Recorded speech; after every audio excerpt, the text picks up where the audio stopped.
Joo. Sitten mulla on kurssit vähän. Aha. Se ylioppilas. Aha.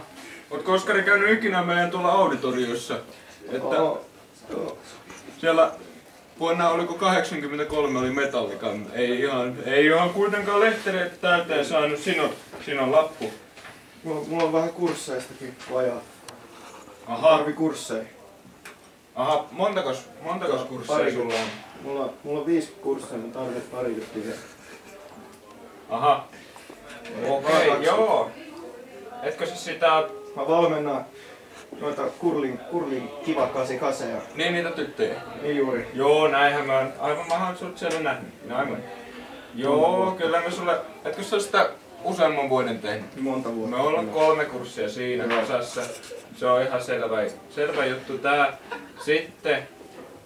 Etkö sä itse oo sitä koripalloa harrastanut? No siinähän mä pelasin tuolla melkein SM-tasolla. Joo, kyllä niin, aivan. Kyllä. Meillä on tää SM-kursseja, meillä on 5 tässä laitettu. Laitetaan pystyyn. Me pystytään, sittenhän sä oot ajanut sen kevytmoottoripyörän ja rekkakortin ja aivan kaikki. Meiltä saadaan niistä 3 kurssia tässä. Minä valmennan myös kuviokellun. Joo, kyllä. Sielläkin.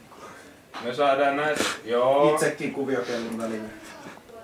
Aivan niin, minä oon itse käynyt vesijuoksussa, ootko sinä sitä? Joo, sitäkin. Joo. Nyt meillä alkais olla nämä kurssit tässä. 75 oppausta saat vielä yhden. Mennään yksi kurssi ylitetty. Se olisi tosi hieno. Okei. No niin, sinä on sitten lakkia alat saamaan. Joo. Kyllä. Kiitoksia.